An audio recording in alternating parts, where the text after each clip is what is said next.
Can Doug DeMuro find two boy racers from the 90s to bid against one another on this 2006 Mitsubishi Lancer Evo listed on Cars and Bids? Or has anyone who ever wanted one of these in the first place just grown up? Let's find out on Bid Nerds. Bid Nerds is your daily YouTube car game show, where we predict the online auction results of the most interesting cars on Bring a Trailer, Cars and Bids, Hagerty Marketplace, and more. It's just like the Price is Right game show. Play along and see if you can beat the nerds. I selected for us this 2006 Mitsubishi Lancer Evolution 9 that is an RS example. Our car is on Cars and Bids and is showing just 11,700 miles and is essentially all stock. Listen, these cars were insanely popular when they came out. Lots of kids bought them and lots of kids drove the snot out of them. There's tons of miles on most of them and so many modifications in the secondary market to bolt on more power and aesthetic. You know, you could do wheels and exhaust and, you know, boost your turbo and this, that, and the other. But to find one with such low miles that is basically unmolested, untouched, unmodified is a bit of a treat. And so I think Doug DeMuro's got himself a really cool car here for auction out of Blaine, Washington. JP, I love these things. These are basically homologation specials. Most of my favorite cars from every brand is a car that the manufacturer had to put high performance parts on so that they could qualify those parts for their racing series that the cars may have been involved in to be a halo car for the brand. And this was the car that carried the torch for Mitsubishi for a very long time. This car kicked ass in World Rally Championship. And Mitsubishi finally decided to bring the full tilt Lancer Evolution to compete with Subaru's Impreza WRX STI. And so there was a little bit of a horsepower war, a bit of a muscle car war that was going on in the United States between two Japanese brands. And we were the winners because we got to buy cars like this. I love this thing. I did racing school at Sears Point for like 5 days. I did 5 days of open wheel racing school, and the instructors drove these cars. So a lot of times when they wanted to teach us stuff and they wanted us to see it happening, they would put three of us in the car with a racing driver and take us and do laps in it. And you couldn't believe how well these cars handled on the track with 4 passengers in it. It was just amazing. So I'm always very impressed by this car. I've driven them. They're really cool. And I like this one here. Red's not my favorite color, but in this condition, it's so nice and so immaculate, I think it doesn't really matter. So, JP, I kick it over to you. Any love for a Japanese hot hatch? It's not really a hot hatch, but like this hot Japanese homologation special, would you dig something like this? I like hot hatches. I don't like these boy racer sedan things. I just don't. I just can't get into them. They're great to drive. Getting behind the wheel of one of these is fantastic. STI, WRXs, all that kind of those two cars really were a blast. But there's one reason and one reason only that they exist. It's because young people, when this car was contemporary, a 20-nothing-year-old kid who maybe could afford something like maybe an MR2 or a 300ZX or a Supra, but he could afford to maybe buy the car, but no one would insure him. So these two brands came out with these, performance 4-doors, and it took the insurance companies years to figure out that this is a freaking sports car. That yes, it happens to have 4 doors, but they actually insure these relatively inexpensively for the longest time until the insurance companies figured it out, and then that kind of went away. But I just don't think it. Look, if you're not a kid that's worried about insurance costs, there's no reason for an adult to have one. Get a sports car, get a proper sports car. These are cool. These are fun. Yeah, go do a rally or whatever. But if you're over 25, what are you doing? Get a life. What do you think, Wade? Wow, those are some fighting words. As the young amongst us, I think that these cars are very You're popular. over 25. Only barely. Only barely. I'm still rounding down. No, but like you said, it's kind of an interesting car, and it came from a time where there was that weird overlap, right? It's not technically a sports car, but it still kind of is. It's not technically a 4-door family car, but you could put 4 of your friends and head on down to In-N-Out and do some rowdy stuff afterwards. And I think that's what a lot of these cars are still doing, right? They're being bought by young people. They're just being modded out left and right. And having a nice example like this is relatively rare. And being on Doug's platform, I think it's going to attract the right kind of buyer and kind of person. I've been lucky enough to be in a couple of these cars over the years as a passenger holding on for dear life, and they're a lot of fun.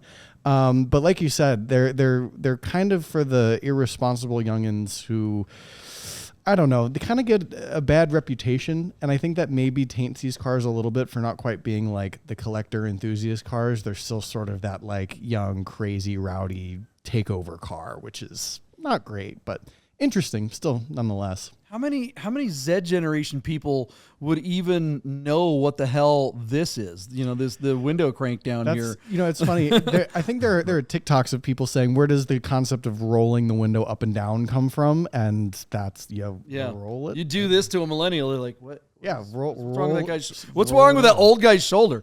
Does anybody? So that's the big question. Will anybody pay for one of these? I mean, it's probably a nostalgia play at this point, or do young people still want these? Because it is a great car. I mean, I'll go ahead and acquiesce that this is a fantastic sports car.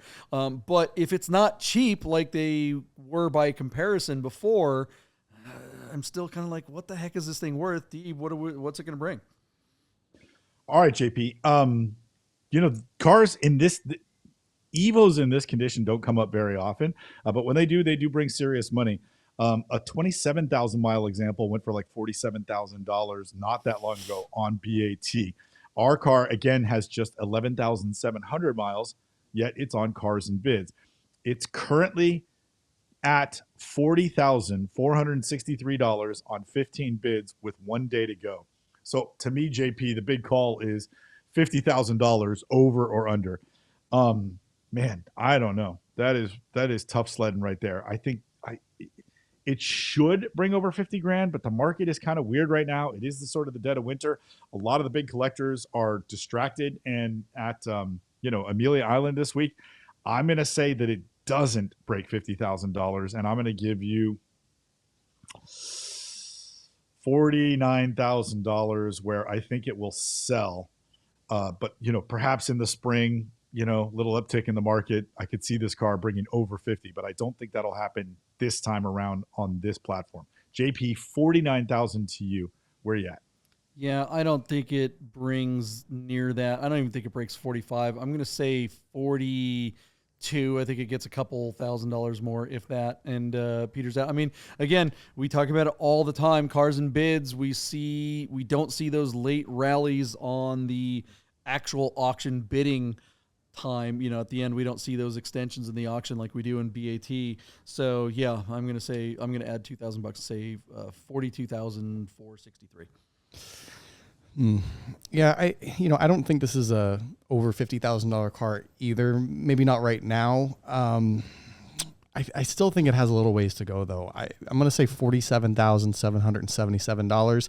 And that's still a lot of money. To your point, JP, these things aren't cheap. And they appeal to a certain type of person, whether it's collector, whether it's enthusiast. But there are a lot of other cars at 40 to 50 grand that I think I'd rather still have.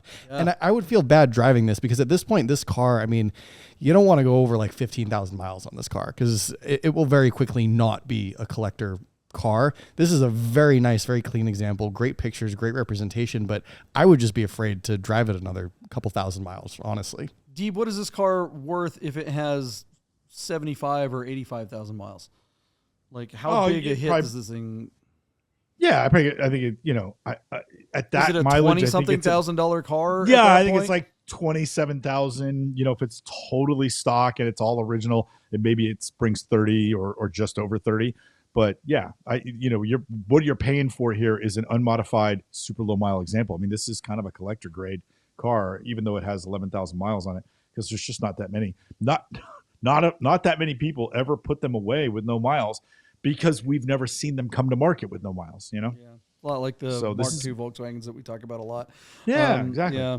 So, Dark Closet is saying 28, but I think he's saying he's answering my question a little later.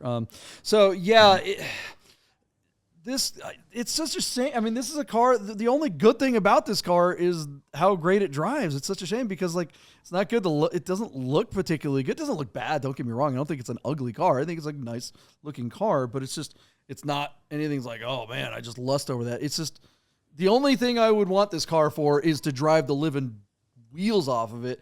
And if you can get one for half the price and it still has the miles, these things are relatively reliable too. So you don't need a low mileage one. You can get a high mileage one and just drive the heck out of it. I don't know.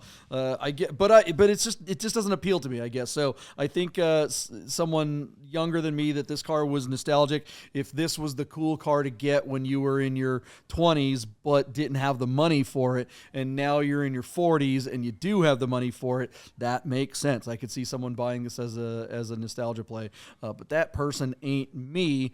What do you guys think? Let us know in the comments below. Will this little boy racer bring all the money? Or is Doug DeMuro just going to be stuck with this thing? Is he going to have to, play with it himself? And I could see, this is the kind of car, I could see Doug DeMuro having a toy one of these in another car and like going, crash, making noises and stuff like that. I could see him like sitting Indian style in his stupid cargo shorts somewhere.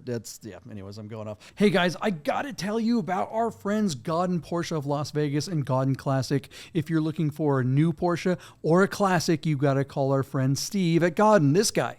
1989 linen gray metallic G50 cab. Is that going to be for sale? It is going to be for sale. The car only has 65,000 miles. Save yourself the hassle of screwing around with all the auctions like we always talk about and just talk to Steve. He'll find you the classic Porsche you're looking for. Godden Porsche of Las Vegas. Hey guys, you're probably looking at your watch and wondering if Bid Nerds will ever end. So you better talk to our friends at Our Smiths to make sure your Rolex, Tag Heuer, AP, or any fine timepiece is in tip-top shape. Our Smiths, fine Swiss repair. Several days later. On Cars and Bids, we found this homologation special, a 2006 Mitsubishi Lancer Evolution 9 RS spec. This car has just 11,700 miles from new and was running on Cars and Bids out of Blaine, Washington. Listen, these cars were really hot, and they started a little horsepower war with Subaru when they came out, and every new year, these cars got a little better suspension, a little better aero, tiny bit of horsepower, better differentials, yada, yada, yada. The list went on and on. We were the winners because we kept getting to buy these really cool cars, but finding one today that hasn't been driven the snot out of, modified, high miles, accidents, or young owned is becoming more and more increasingly difficult to do.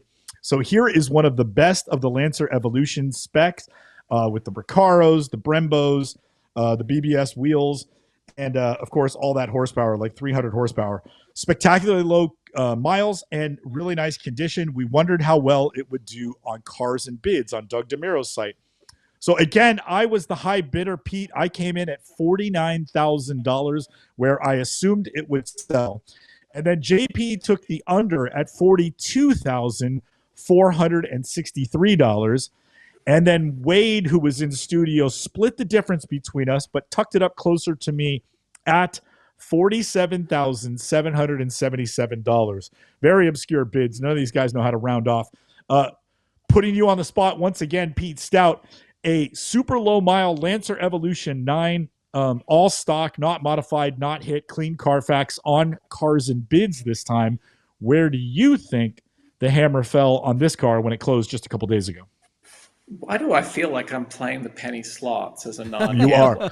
You are. Yeah, this is the Price is Right for cars on Bring a Trailer, basically. I'm going to apply about as much. I'm going to apply about as much skill as I might with the penny slots, and I'm going to go high on this one. I'm going to go 52,000, and the reason for that is these cars. I had a friend who had one 997 GT2 and this for a two-car solution, and they're really hard to find, as you said. You know, in good condition like this car. This car looks like it's been cared for, hasn't been modded. I don't mind modded, but there's a certain group of buyers for these cars where they're looking for these cars and they're buying out of nostalgia. They couldn't get them when they were new, or they dreamed about them when they were new. So these cars have really come into their own. So I'm gonna, and it really looks like a great example. I tested these when they were new for Sports Car International, and they are a lot of fun. I was an STI guy, but I understood the appeal for these, and the handling is fantastic. I'm going to go a little higher than Michael and go for 52. Let's see what happens. All right, so Pete wins this one, but here's where it gets interesting. The hammer fell at $55,500, where it failed to sell on just 27 bids. So my question to you right off the bat, Pete Stout, is if the guy turned down 55, where on earth did Cars and Bids agree to set the reserve? Because they couldn't even make up the delta to get this car across the finishing line. I'm guessing the reserve price was like $59,000 or $60,000. Yeah, I was going to say it has to be 60s. Yeah, and what that right. tells you is somebody, again, it gets back to the nostalgia and somebody. I'm surprised they set the reserve that high, but I can't claim to be a Lancer market expert. So again, there's people in that group. My friend Chris, he said that was a really hard car to find. When he finally let go of it, I'd never asked him what he sold it for, but they are apparently very, very hard to find in this kind of condition, unchanged, unmodded. Now maybe it's been changed back, but it doesn't have the markings of that kind of car. This looks like it's been really well preserved. Yeah. Looks like somebody had some fun with it. It's got to be 60s. If they can't make up the delta, it must be 60s. Maybe more.